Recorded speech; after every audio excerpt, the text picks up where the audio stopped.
dikerjakan, silakan kalau mau ada diskusi. Secara pembagian kelompok ya seperti ini ya. Masing-masing kelompok 6 orang, mudah-mudahan rata semua ya. Oke, mungkin udah ada obrolannya antar kelompoknya. Misalkan ini kelompok satu dengan ya kelompok satunya lagi ada 6 orang, kelompok 2 pun demikian. Oke, mengenai tugas mungkin ya harapannya sih udah dikerjakan sebagian. Nah, mungkin ada yang mau didiskusikan, silahkan. Saya kirim di situ ada data gravity dan juga data magnetik. Oke. Nah, seperti ini datanya udah data cukup lah menurut saya. Ada ini data gravity, jadi kalau kita lihat foldernya, nah ini ada folder yang belakangnya tidak ada tulisan apa-apa, misalkan data 1. Kalau yang kedua ada data 1 underscore magnetic. Berarti yang satu ini adalah data gravity, yang kedua ini adalah magnetik, berarti spesifik magnetik. Kalau yang ada tanpa magnetik berarti dia gravity. Nah, seperti itu datanya. Nah, ini sorry.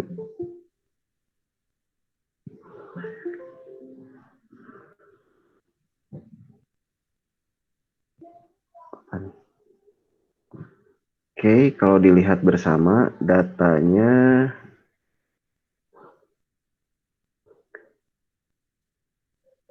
Oke, data stasiun, kemudian time pengukurannya kapan, kemudian UTM koordinat berarti ada Z GPS, ada Z altimeter. Nah, memang di sini ada kendala ya. Yang bagus yang mana, altimeter atau GPS? Sebetulnya secara akurasi altimeter lebih bagus dibandingkan GPS handheld. Jadi ini GPS menggunakan handheld. Namun kalau altimeter dia relatif. Jadi angka 60 ini belum menunjukkan angka sebenarnya gitu. Jadi 60 ini hanya menunjukkan angka perbedaan terhadap base. Yang mana base-nya harusnya udah diketahui koordinat ketinggiannya. Nah, kemarin saya nyari belum ketemu. Namun kalau lihat di sini, jadi kalau GPS itu true elevation, namun errornya besar gitu. Jadi dia absolute. Namun errornya lebih besar dibandingkan altimeter untuk ketinggian. Sehingga teman-teman bisa mengkorelasikan menurut saya. Triknya itu mengkorelasikan. Cari korelasi antara GPS dengan altimeter. Nanti yang dipakai itu adalah ketinggian altimeter. Tekniknya seperti apa terserah kalian lah. Ini statistik, jadi bisa menggunakan regresi linear mungkin saran saya. Jadi apa korelasi GPS dengan altimeter. Nah, gitu ya. Oke, jadi menurut saya yang dipakai adalah ketinggian altimeter dengan persamaan regresi satu linear, berarti ya variabelnya 1. Nah, kemudian ada G read, berarti ini G pembacaan nilai gravitasi di lapangan. Jadi di base angkanya sekian. Kemudian ini adalah terrain, jadi perbedaan ketinggian arah utara, selatan, timur, dan juga barat. Ini operator, nah ini catatan khusus ya. Ada apa di tempat kita mengukur. Kemudian, nah ini abaikan saja.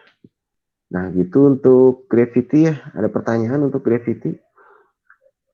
Ini sebetulnya ada satu yang kurang menurut saya. Kalau lihat begini, ada G read. Harusnya ada G absolute. Nanti saya sertakan G absolute. Absolutnya berapa? Saya harus cari dulu nih. Nampaknya di sheet ini tidak ada. Kalau di sheet lain ada nggak ya? G absolute. Nah ini pun nggak ada ya. Ini pun tidak ada. Ya. Oke, nah ini sama ada GPS, ada altimeter. Nah cari aja korelasinya berapa. Jadi angkanya berapapun, misalkan kelompok 1 dan kelompok 2 beda altimeternya atau ketinggiannya berbeda. Nggak apa-apa, asal reasonnya itu jelas. Kelompok 1 kenapa berbeda dengan kelompok 2 misalkan.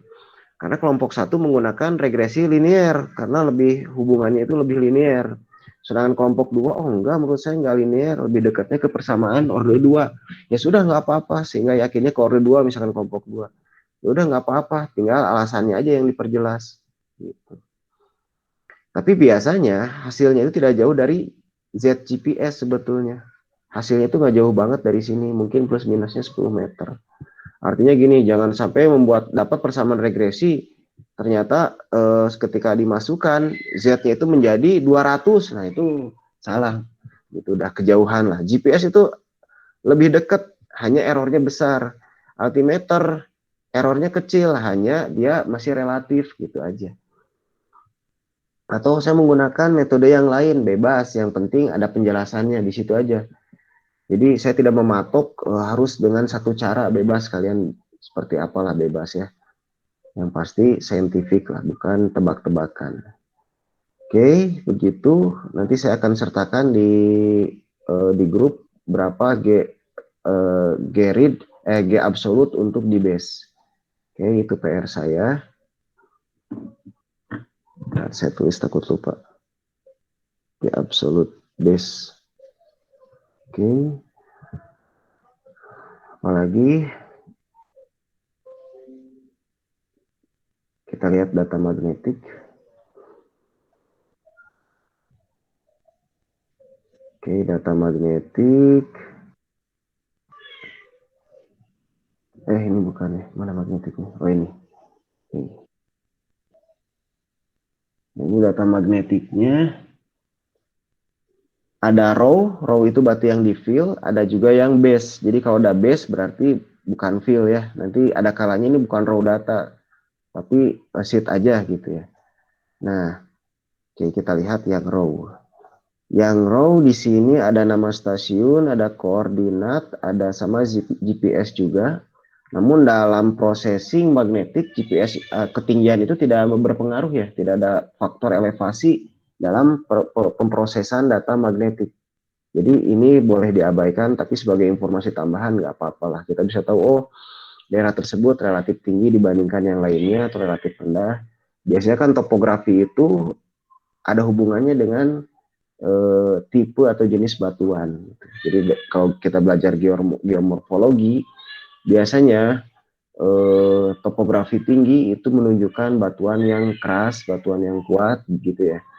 Kalau di bawah atau lebih rendah biasanya gitu ya, dia menunjukkan sedimentasi. Nah, tapi tidak parsial ya, biasanya dilihat dari secara global. Oke, kemudian ada time, kemudian ada jam, menit, dan berarti time ini hanya menjabarkan dari time-nya saja. Ini formatnya nggak baku ya, beda-beda nanti di setiap kelompok. Dan dia mengambil tiga data ya, tiga data, ada T1, T2, dan T3. Oke, datanya bagus. Kemudian, nah ini average, terserah mau di-average-kan atau enggak, ya bolehlah di-average-kan. Nanti yang diambil mana, terserah kalian. Misalkan nih, dari tiga data itu, katakanlah kita lihat puluhannya ya, di sini 62, di sini 62, ternyata yang akhir itu adalah 50 misalkan. Nah, kalau kita rata-ratakan, seperti itu, tentu saja errornya akan besar ya, karena tidak dekat angkanya 62 dengan 50. Nah, kalau untuk kasus seperti itu kalian bisa nebaknya ambil aja yang optimasi yang 2.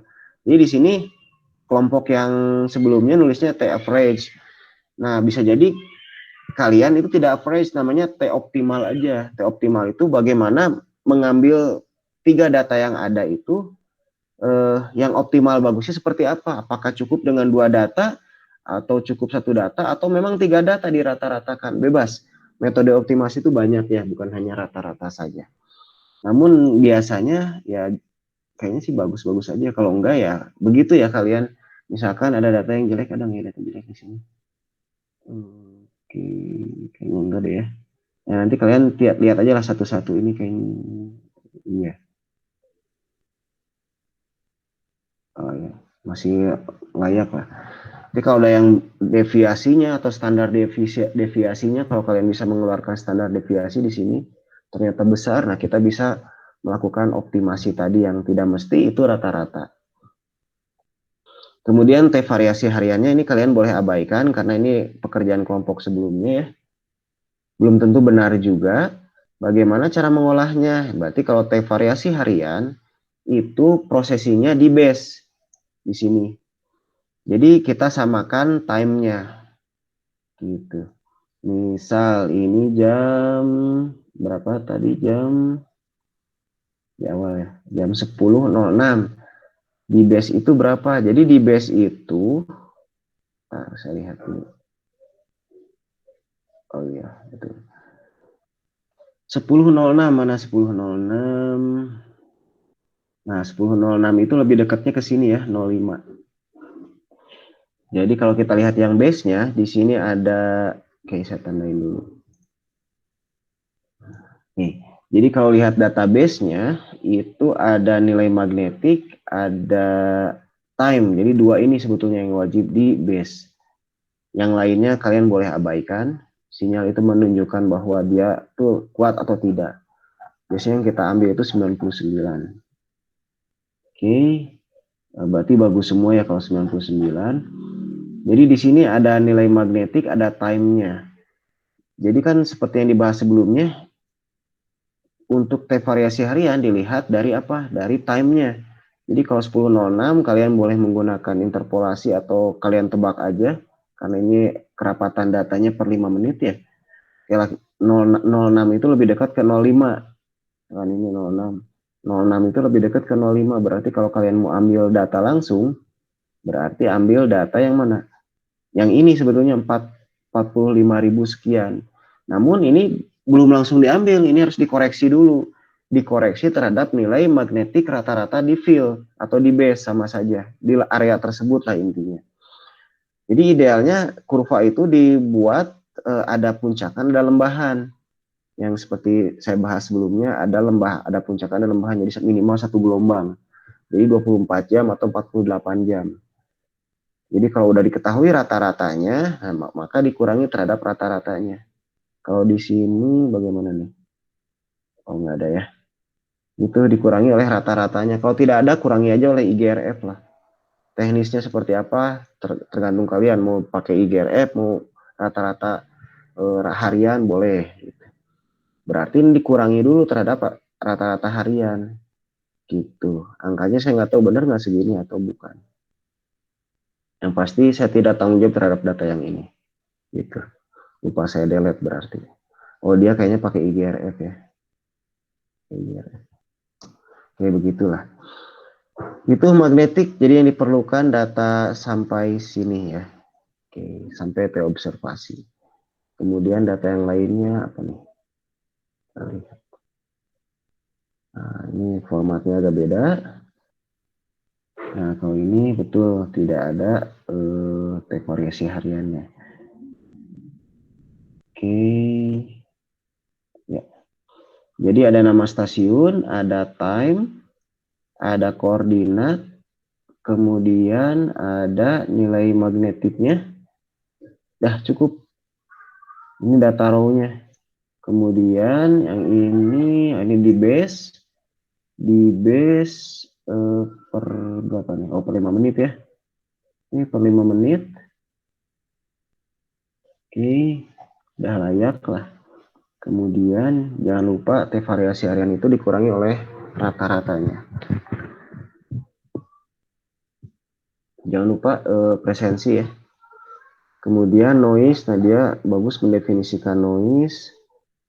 Oke, kalau ada data ketika kita buat kontur ternyata dia berbeda sendiri konturnya, nah kita bisa lihat di sini ada noise, informasi tambahan.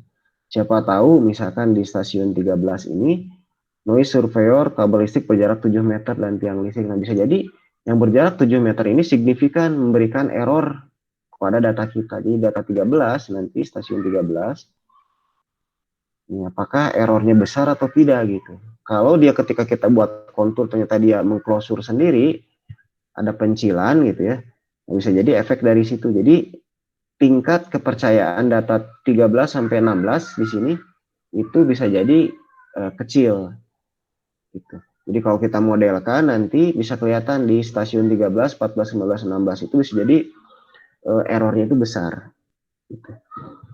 Jadi nilai selisih perbedaan observasi dengan kalkulatifnya, misalkan di wasis montage yang kita bahas di minggu-minggu sebelumnya, itu bisa jadi agak besar. Itu dimaklumi kalau begitu. Kemudian ada singkapan, jadi kalau dalam modelkan nanti ada interpretasi, apa ya kita lihat. Terdapat singkapan rijang, misalkan rijang, berwarna merah ati misalkan. Nah, ketika kita modelkan ternyata tidak ada model rijang. Nah, bisa jadi itu aneh ya. Kenapa? Karena di tempat stasiun 09 harusnya ada rijang. Berarti di permukaan itu ada batuan bernama rijang gitu harusnya. Kalau tidak ada, dipertanyakan modelnya. Ini jadi guidance, menjadi constraint model ya. Jadi data ikat ke kita. Tidak ada singkapan, oke berarti bebas aja kalau tidak ada singkapan di permukaan.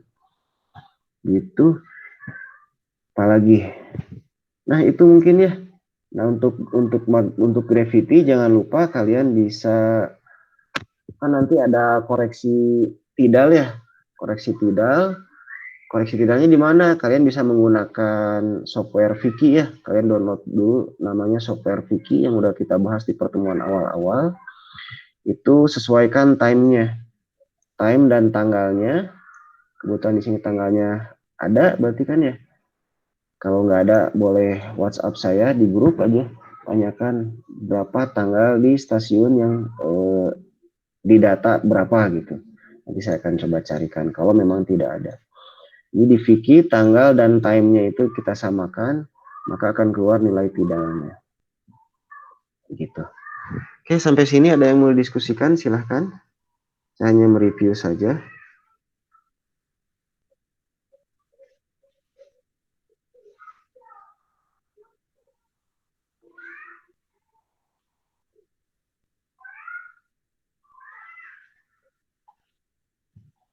Nampaknya tidak ada masalah. Pak, Ya, silahkan.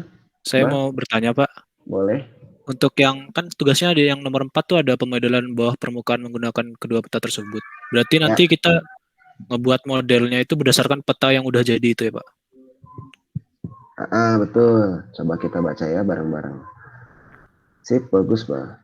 Berikut saya kirimkan data gravity dan magnetik untuk tugas besar praktikum. Tugas ini dikerjakan per kelompok yang terdiri dari 6 orang. Listnya tadi ada di Excel-nya. Adapun tugas besarnya adalah yang keempat ya, pemodelan bawah permukaan menggunakan kedua peta tersebut. Oke, saya bahas dulu yang pertama. Yang pertama adalah mengolah data gravity dan magnetik tersebut menjadi CBA dan TMI. Oke, ini udah ya kita bahas ya di minggu-minggu sebelumnya. CBA berarti complete Bogey anomali, juga TMI-nya. Oke, kemudian yang kedua untuk gravity itu kan cara mendapatkan densitas rata-rata yang udah kita bahas pakai apa Netleton, Parasnis gitu ya. Mana yang kira-kira reasonable ya. Ada kalanya hasilnya tidak cocok, artinya bisa jadi 3,5, 1,1 malahan atau di bawah 1 kan tidak rasional karena kita bicara batuan bawah permukaan. Artinya densitasnya itu adalah densitas batuan rata-rata. Yang mana kita tahu densitas rata-rata itu kalau batuan, apalagi batuannya tidak aneh-aneh ya, tidak dari samudra gitu, samudra pun tidak semua sampai ke 4. Jadi bisa jadi mungkin di 2,8an lah maksimal. Bisa jadi ya. Ternyata 3,2 ya. Kalau kalian mau ambil itu sebagai densitas rata-rata ya nggak apa-apa, asal dengan alasan yang jelas. Kenapa 3,2 misalkan? Karena ini cenderung oleh batuan samudra misalkan. Mulai dari olivin misalkan, mulai dari piroxen gitu kan. Jelasin, oke, masih masuk akal, bolehlah misalkan, asal alasannya jelas. Namanya interpretasi bebas gitu, asal masuk akal. Kemudian yang ketiga pemisahan ya, pemisahan maksudnya pemisahan region residual kedua peta tersebut. Pemisahannya bebas menggunakan kalian, saya jelas ngertinya sih freehand smoothing ya, sudah freehand smoothing. Saya jelasnya menggunakan moving average, oke, saya jelasnya sih menggunakan polynomial surface fitting, menggunakan persamaan order berapa bebas. Yang penting ada penjelasan. Kalau saya sih semuanya saya coba, maka terus kemudian saya pilih mana yang terbaik di antara beberapa itu. Boleh. Demikiannya yang kedua begitu. Parasni saya coba, Netleton saya coba. hasilnya ternyata seperti apa. Nah, maka saya ambil yang ini sebagai nilai akhirnya gitu. Asal ada alasan nggak apa-apa. Semakin banyak pekerjaan, semakin jelas gitu ya, maka ya poinnya akan lebih bagus lagi tentu saja. Nah, tadi yang keempat yang ditanyakan. Pemodelan buah permukaan menggunakan kedua peta tersebut. Betul. Jadi satu model buah permukaan, tapi dia tuh gabungan dari pemodelan magnetik dan gravity gitu. Jadi simultan. Kalau itu berat buat kalian ya bolehlah kalian satu-satu modelkan dulu magnetiknya beres. Kemudian kedua modelkan gravitinya. Kemudian di akhir kalian bercerita bagaimana magnetiknya, bagaimana gravitinya boleh. Atau yang paling gampang menurut saya ya memang satu densitas misalkan kita punya puncakan gravity. Gravitinya high. Selain gravitinya high ternyata magnetiknya juga high gitu ya. Nah, apa korelasi high gravity dengan high magnetic? Oh, ternyata hubungannya itu apalagi magnetiknya udah di reduce to pole. Jadi sudah mengkutub ya, jadi monopol, single pole. Jadi gravitinya tinggi, magnetiknya tinggi. Apa korelasinya? Oh, ternyata ini batuan beku. Karena batuan beku biasanya densitasnya tinggi dan karena dia membeku, jadi orientasi magnetiknya terorientasi kepada arah tertentu sehingga optimal. Nah, maka di zona tertentu itu saya yakin ini batuan beku. Nah, gitu. Jadi nanti keluarkan nilai suseptibilitasnya berapa, nilai densitinya berapa. Kemudian cerita. Kemudian mengenai kemenerusan body. Oh, ternyata body 1 dengan body 2 itu tidak menerus. Artinya di tempat tersebut kemungkinan besar ada sesar. Nah, cerita sesar seperti apa. Betul nggak di permukaannya ada sesar? Oh, ada, tapi sebelah utara sedikit. Oh, ya nggak apa-apa. Karena kan di permukaan dengan di bawah permukaan bisa jadi nggak sama. Tapi secara regionalnya akan sama. Artinya struktur itu berarah utara selatan misalkan. Nah, model kita bagaimana? Lebih ke utara selatan juga nggak? Kalau agak mirip ya masih masuk akal. Kalaupun tidak ya tinggal cerita aja. Menurut saya sih ini udah berbeda apa regional strukturnya udah berbeda gitu. Nah, bebas-bebas aja asal alasannya jelas. Begitu. Jadi nanti kalian bisa bicara tentang jenis batuan, tentang kemenerusan lapisan, tentang ya kalau jenis batuan tadi dari densitas, kalau kemenerusan itu berarti masalah terpatahkan atau tidak gitu ya. Atau bicara mengenai formasi mungkin nggak ke batuan, kalau batuan terlalu detail kalian bisa bicara ke satuan batuannya atau formasinya. Nanti itu ada, kalau kalian mengerjakan seperti ini kan kasusnya karang sambung ya, berarti saran saya kalian harus baca-baca mengenai regional geologi karang sambung seperti apa sebarannya, ada formasi-formasi waturanda, karang sambung gitu kan. Banyak ya, totogan. Nah, kalian harus belajar itu. Formasi totogan apa sih dominannya batuannya? Formasi karang sambung apa sih?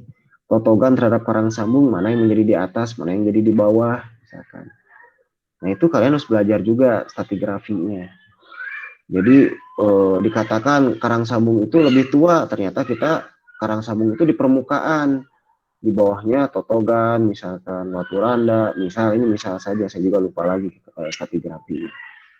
Nah, itu bisa jadi tidak rasional kalau begitu. Karang sambung yang disebutkan lebih tua kok ada di permukaan, bahkan melamparnya di permukaan, di bawahnya ada totogan, parasnis, itu kan nggak rasional kalau seperti itu. Gitu. Terus totogan katakan dominannya batu gamping, terus waturanda itu sedimen konglomeratan misalkan. Kita lihat konglomerat dengan batu gamping beratan mana sih secara massa jenisnya? Ternyata batu gamping lebih berat dibandingkan konglomerat. Nah, berarti densitas totogan harusnya lebih berat dibandingkan tadi itu apa sih contohnya lupa lagi ya, waturanda ya kalau nggak salah. Gitu. Artinya ya formasi atau satuan batuan juga bisa merepresentasikan densitas kalau dari situ. Oke, demikian juga susceptibilitas karang sambung, misalkan dominan batuan beku dibandingkan totogan yang tadi gampingan sedimen. Mana magnetik yang lebih besar? Itu harus masuk akal juga. Tentu saja yang sedimen biasa, sedimen plastik itu akan lebih kecil nilai magnetiknya dibandingkan batuan beku begitu ya. Itu menjadi rule of thumb-nya. Oke, nanti tugas dikumpulkan. Oh, oke, ini diskusi berarti hari ini ya. Kemudian dikumpulkannya kapan? Dikumpulkannya tanggal 7, berarti 1 minggu lagi ya. Nah, bagi yang sudah mengerjakan berarti kalian udah startingnya udah lumayan duluan ya. Dari minggu-minggu sebelumnya, tanggal berapa saya kirim? Tanggal 25 ya. Nah, tanggal 7 nanti saya tunggu laporan kalian ya. Dalam bentuk soft copy saja. Mewakili, jadi satu kelompok itu cukup satu laporannya. Nanti dikirim ke saya Japri saja atau enggak di sini juga nggak apa-apa, personal saja, jadi mewakili kelompok gitu. Di sini. Nah gitu ya, nanti mewakili kelompok personal saja. Jadi nanti saya akan menerima 6 laporan ya. 6 laporan tugas, tulis saja kelompok 1, kelompok 2 sampai kelompok selanjutnya. Ini menunjukkan kelompok 1, 2, 3, 4, 5, 6. Jadi otomatis kalian akan diskusi dengan satu kelompoknya ya. Jadi saya nggak mau tahu ternyata yang ngerjain satu orang. Nah itu urusan internal kalian saja ya. Bagusnya gimana? Ya itulah, kalian saya anggap udah dewasa, kalian sudah bisa memecahkan masalah dan pembagian tugas terutama di sini. Kelompok 1 terdiri dari Christopher misalkan, terus ada Gracia, ada Uswatun ya. Kemudian ada Arif di sini, ada Ezekiel gitu ya. Nanti kalian diskusinya pembagian kelompoknya bagaimana terserah. Satu orang satu permasalahan, satu misalkan di sini ada 4 ya. Oke. Ada 4 tadi. Nah, dikerjakan bareng-bareng boleh atau dibagi-bagi. Yang satu dikerjakan oleh 2 orang. Misalkan orang satu, orang kedua. Orang kedua dikerjakan oleh orang kedua, orang ketiga. Dan seterusnya, bebas lah, itu terserah kalian ya. Jadi saya anggap kalian sudah dewasa, sudah bisa bagi-bagi tugas. Kalau crash komunikasi ya saya harap bisa dikerjakan secara internal ya. Ke saya boleh komunikasi, lebih ke curhat ya jadinya. Oke, begitu saja mungkin ya. Ada yang mau diskusikan lagi silahkan. Saya harap sudah tidak ada masalah ya. Mudah-mudahan tidak menjadi problem buat kalian. Ini menjadi apa ya? Pekerjaan awal sebelum ke karang sambung tahun depan, mudah-mudahan kalian bisa karang sambung ke lapangan dan kalian sudah pernah mencoba mengerjakan datanya. Dan karang sambung ya tentu saja bukan hanya gravity dan magnetik. Nanti ada refraksinya, ada apalagi geolistrik, ada GPR, dan ada metode yang lainnya mungkin ya. Tentu saja pemetaan geologi juga. Oke, ada lagi yang mau didiskusikan? Silahkan. Kalau tidak ada, ya mungkin bisa kita tutup saja ya. Karena hari ini bukan ke teknis, lebih ke diskusi sebetulnya. Jadi kalau ada troubleshooting ya boleh didiskusikan hari ini. Kalau tidak ada berarti kalian lancar dalam mengerjakannya. Silakan, saya kasih waktu 2 menit. Siapa tahu mungkin ada yang mau diskusikan. Sampai jam 17.40 waktu Indonesia Barat.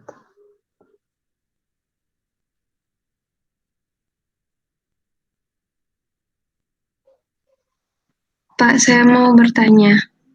Iya, silakan Gracia. Saya masih bingung Pak soal yang pemodelan bawah permukaan itu hasil akhirnya kayak gimana Pak? Hasil akhirnya kayak gimana ya? Oke, mana sih? Hasil akhirnya gini. Ya kemarin kalian, saya belum mendemokan ya. Harusnya udah mendemokan, hanya belum ada harusnya di situ tuh. Coba kita lihat ya. Geosoft Oasis ya. Mudah-mudahan masih ada pekerjaan kita minggu lalu.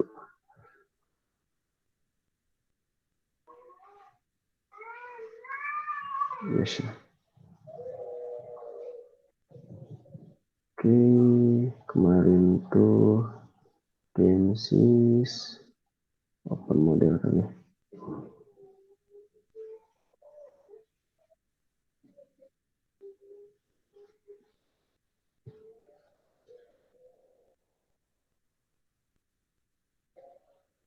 Yang ini mungkinnya yang kemarin. Anggap aja inilah. Nah, kan di sini tuh sebetulnya kalau saya di hide kemarin data magnetiknya. Kenapa? Karena kita nggak punya data magnetik. Jadi kalau kalian punya data magnetik, nah di area yang pertama ini, jadi ada 3 area magnetik, gravity, dan juga jadi area respon magnetik, area respon gravity, dan juga model bawah permukaan. Nah, sorry. Nah, harusnya kalau kalian punya data gravity magnetik, di sini ada kurva magnetik. Di sini ada kurva magnetik. Di sini ada kurva gravity. Nah, gitu ya. Jadi ini data kalkulasi, ini observasi, data observasinya yang hitam ini. Kemudian yang garis utuh ini yang calculated. Jadi model ini kalau kita modelkan bentuknya seperti ini, sedangkan respon di lapangan datanya itu adalah seperti ini. Data disebut match ketika garis hitam ini dengan titik-titik hitam ini tepat berhimpit. Demikian juga yang magnetik. Jadi harusnya kalau ada data magnetik di sini, responnya juga muncul di sini, gitu. Dan bentuk magnetik ini adalah representasi dari sebaran suseptibilitas di bawah permukaan. Nah, anggap aja ini kita punya data magnetik seperti ini. Nah, ternyata di bawah didapatkan kondisi bawah permukaannya itu seperti ini. Nah, kita bisa melihat data magnetiknya seperti apa di sini. Jadi yang biru ini ada data gravity-nya, ada data densitas berarti dari pemodelan gravity, dan juga ada suseptibilitas. Gitu. Caranya saya lupa di mana ya. Kok saya lupa yang ini. Kemarin itu di mana ya? Gravity info bukan. Bentar. Oh ini nih properties di sini. Ini examine ya. Oke, nah ini. Jadi yang biru di sini, nah di sini ada magnetik, ada gravity. Nah di sini saya set ini sebagai air, berarti densitasnya 1 gram per cc. Nah kalau kalian data magnetik, nanti ada data susceptibilitasnya berapa sih yang kita isikan. Misalkan 0,1 gitu. Play, oke. Ini sini harusnya ada respon lagi. Karena kan kita nggak punya datanya. Nggak ada, jadi nggak muncul. Jadi nanti kurva ini kurang lebih kalau kurva yang kedua ini copy ke atas dan semakin match antara yang hitam dengan yang garis yang titik-titik ini, poin-poin ini, maka data kita match. Nanti di sini kan kita tadi bisa memunculkan berapa susceptibilitasnya dan densitasnya. Coba yang kuning sekarang. Nah, yang kuning densitasnya 2, bukan 1 lagi. Berarti kalian bicara, oh 2 itu densitasnya berhubungan dengan densitas apa? 2 gram per cc. 0 susceptibilitas apa gitu ya. Nanti kalian bicara.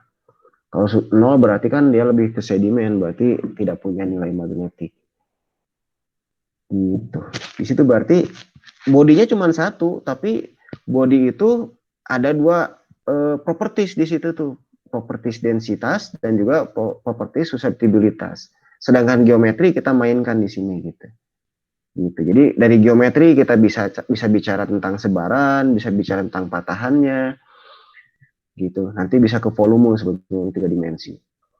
Kemudian dari properties 2 tadi, yang densitas dan juga susceptibilitas, kita bisa bicara jenis batuan, genesa mungkin kalian bisa bicara, atau formasi.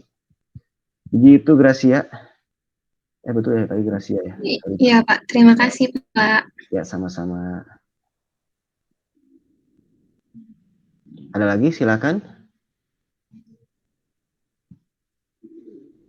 Mudah-mudahan paham ya, mudah-mudahan tidak ada masalah. Dan mudah-mudahan tidak memberatkan kalian. Sehingga saya sengaja buat per kelompoknya itu 6 orang. Supaya ada komunikasi, ada pembagian pekerjaan. Saya tahu kalian juga punya pekerjaan yang lain ya, tugasnya bukan hanya ini saja. Gitu. Oke, kalau tidak ada lagi, benar nggak ada lagi ya? Kalau tidak ada lagi ya udah berarti kita cukupkan saja. Terima kasih banyak atas diskusi, atas perhatian, atas partisipasi ya selama dalam praktikum ini. Mudah-mudahan ada manfaat buat kalian. Banyak kesalahan betul, masih belum sempurna. Oleh sebab itu saya mohon maaf dari ketidaksempurnaan tersebut. Mudah-mudahan tidak mengurangi kualitas dari praktikum ini. Terus kalau masih penasaran boleh kalian diskusi lagi dengan saya via Japri atau mungkin kalau perlu ada pertemuan khusus boleh dalam minggu ini. Mudah-mudahan jadwalnya match ya. Setelah kalian coba ternyata wah ini susah dikerjakan sendiri. Oke, silakan. Saya harap nilainya bagus-bagus dan tidak ada pertemuan gravity magnetik di tahun depan dengan saya lagi untuk peserta didik yang ada di sini. Oke, terima kasih.